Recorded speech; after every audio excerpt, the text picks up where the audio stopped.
how Chris Eubank Jr. beat Connor Benn.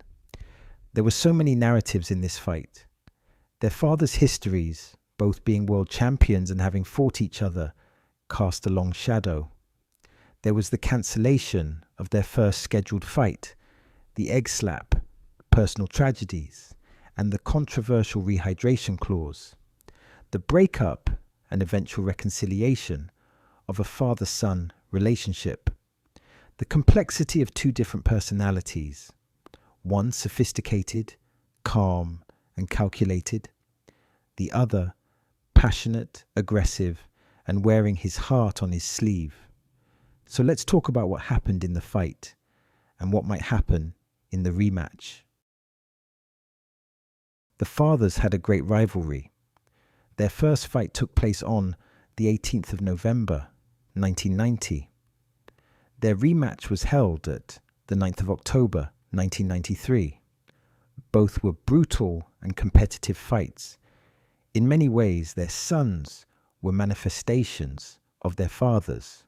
This created an intense rivalry spanning over 30 years. Let's talk about the trainers. Jonathan Banks was training Chris Eubank Jr. Banks is a solid trainer with tutelage from arguably the greatest trainer of all time, Emmanuel Stewart. Connor Benn was trained by Tony Sims, a respectable coach with a solid background. Interestingly, Chris Eubank Jr. used to be an aggressive inside fighter. However, he has since evolved into a boxer who uses movement and the jab to control the pace. Connor Benn, on the other hand, uses head movement, really bends his knees, and puts maximum power into every punch. This had all the ingredients for a great fight. Before the fight, a rehydration clause sparked major debate. The clause required Eubank Jr. to make 160 pounds, then weigh in again the next day, with a limit of gaining no more than 10 pounds. A rehydration clause is used to prevent a fighter from gaining too much weight between the weigh-in and fight night. While it aims to ensure fairness, it can severely deplete a naturally bigger fighter, affecting stamina, strength, and recovery. This caused controversy. Some thought it would hinder Eubank Jr.'s performance.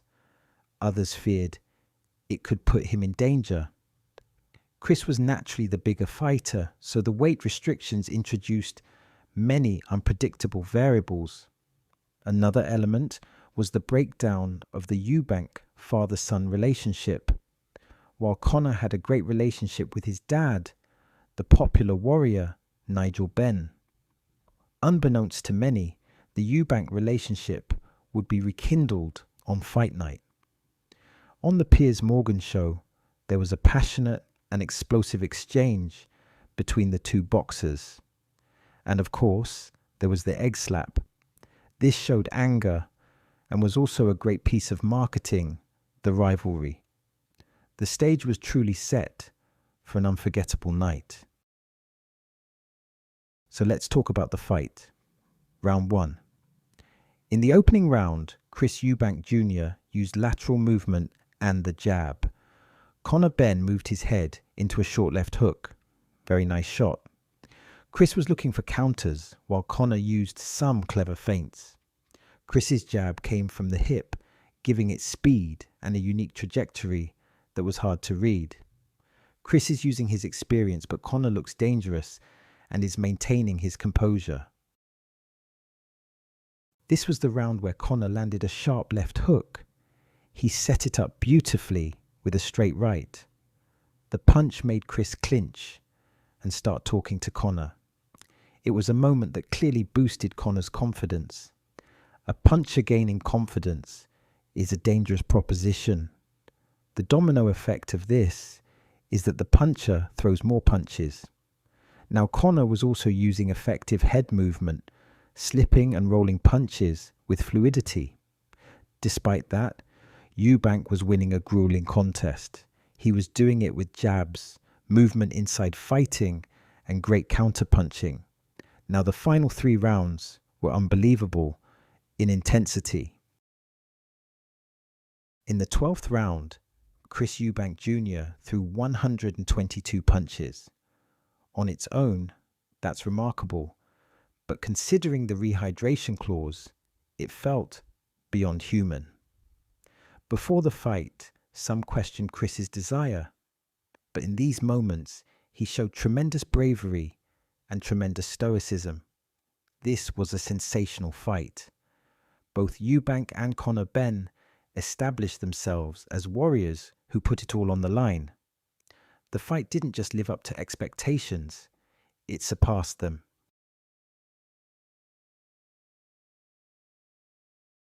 Despite their many differences over the years, Eubank Sr. and Eubank Jr. reunited for the ring walk on the night of the fight. It was a moment that transcended sport, a powerful image of father and son walking side by side into the cauldron of combat. This was not just a symbolic gesture, it was an epic moment in boxing history. It was real-life theatre on another level, raw, emotional, and unforgettable. The tension, the lights, the roar of the crowd, it all built towards something larger than the fight itself. Legacy, family, pride. In a revealing interview on the Diary of a CEO, Chris Eubank Jr. opened up about one of the most difficult experiences of his life, the hospital visit after the fight. He spoke candidly about the emotional toll it took on him, describing it as a truly dark and sobering experience. It served as a stark reminder of just how dangerous the sport of boxing can be. When two warriors step into the ring and put everything on the line, there is always a consequence. Sometimes it's physical, sometimes it affects mental health, and in certain moments it can even reach into something deeper, a spiritual consequence that lingers long after the final bell. This is the reality behind the glamour. This is the price of greatness. So who wins the rematch?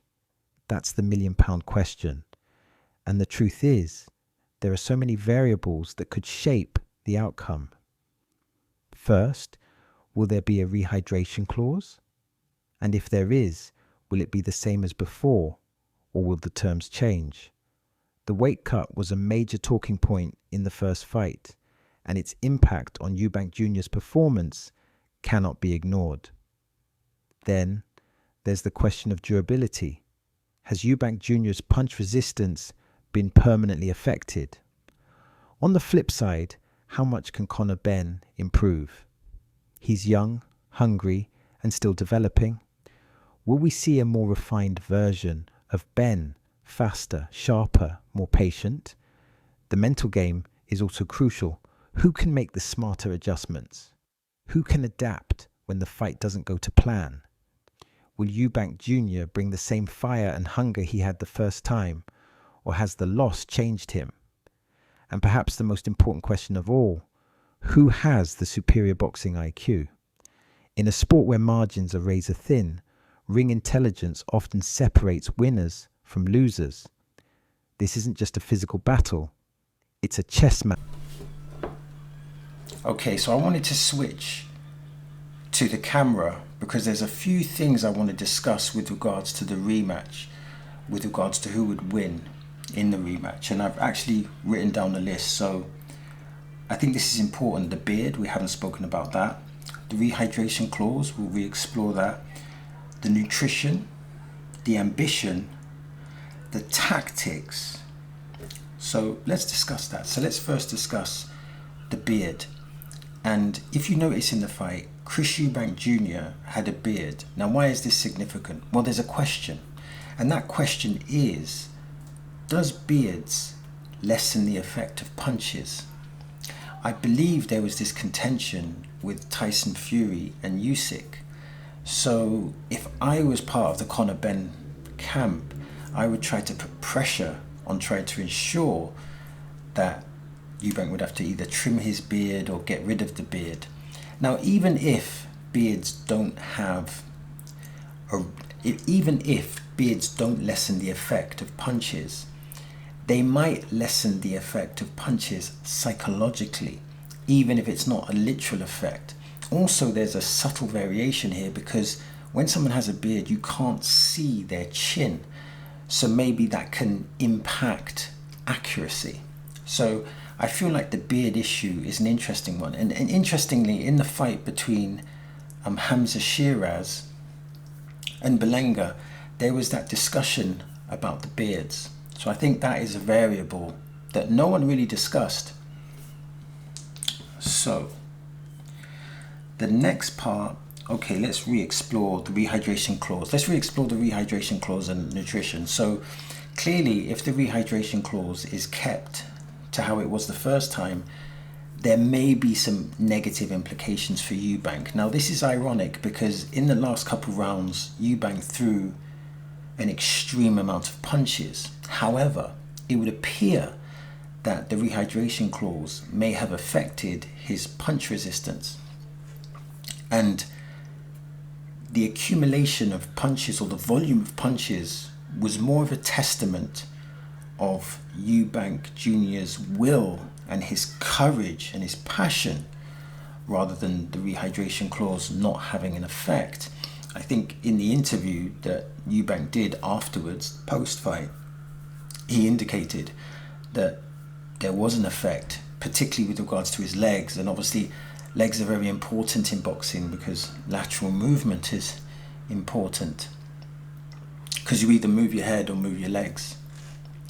So I think the rehydration clause, if it stays as it is, and all the evidence would indicate that it will stay as it is, I think that could have a negative implication, which then leads to nutrition. It's so important that Eubank's nutrition is on point. So I don't know who's in the team with regards to nutrition, but I think it's really important that he gets the most elite people in that area, because he cannot afford to get that wrong.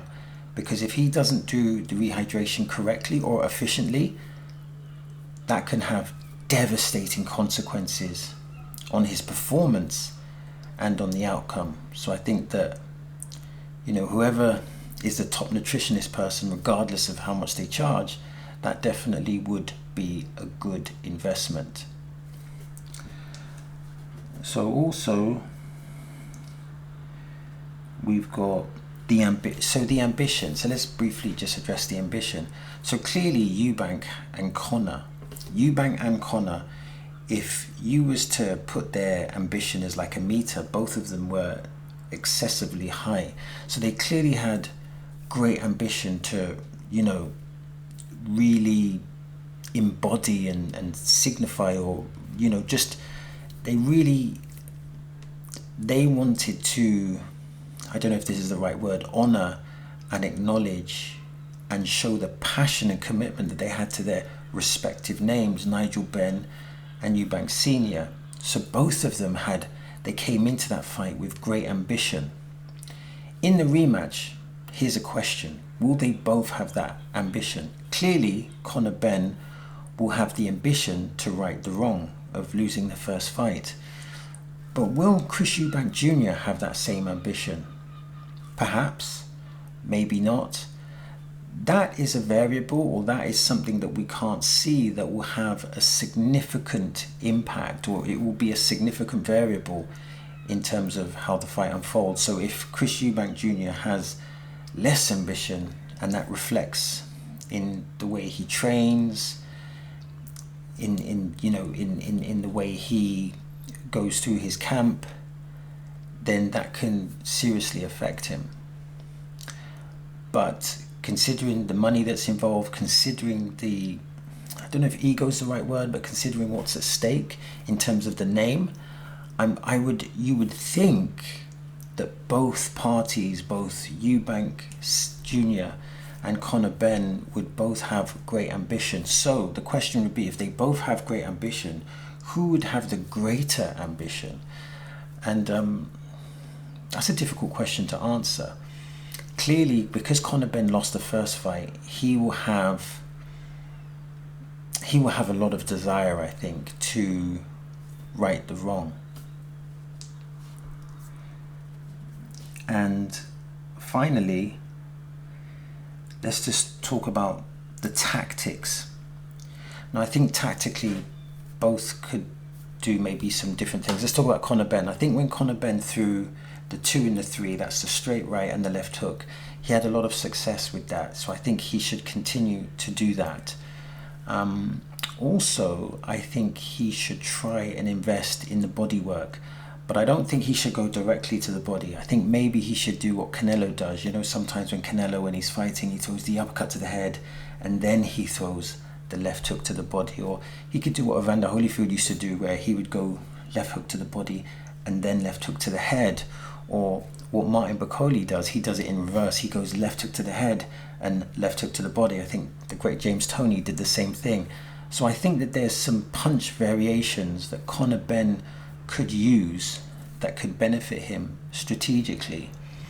I think Connor Benn used good head movement, and I think it's important that, you know, when you're going into the middle part of the fight and the later part of the fight, to be able to have the endurance to be able to maintain that head movement is important.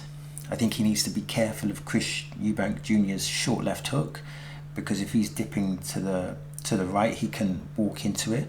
But I think he used effective head movement, but I think he just needs to be able to maintain that throughout the 12 rounds. I think also he could possibly look to do more work on the jab, maybe look at the counter jabs, maybe the jabs to the body could be really effective. So I think Connor Benn could really, you know, make some minor adjustments that could make a significant impact. With regards to Eubank, I think, again, using the jab, that was good. The short left hook, that was effective.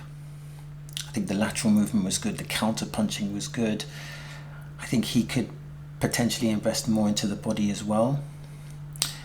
I don't feel that we saw the uppercut from Eubank as much as we usually do. So I think potentially we could see more uppercuts. And what Eubank used to do, he used to throw a short left hook and then throw a right uppercut and then a left uppercut. I think that would be a decent combination. And I also think starting to the body and then finishing to the head might be efficient. So you could do the left hook to the body, left hook to the head, or left hook to the body and right hand over the top. So I think both could utilize punch variations that could be successful. I think the double jab could be effective for Chris Eubank. Maybe a jab, left hook, and then straight right, that could be effective. So I think both parties can utilize different punch variations, and that could bring some desirable results. And ultimately as well, I think what it may come down to is, obviously you've got heart, you've got passion, but also boxing IQ, boxing intelligence. Who is going to be able to adapt? And Eubank is a seasoned fighter. He's been in with multiple world level opponents. But Connor Benn, this was the first time at that particular level. So you would think that Eubank's boxing intelligence is already high, but Connor's boxing intelligence has the potential to get higher and higher.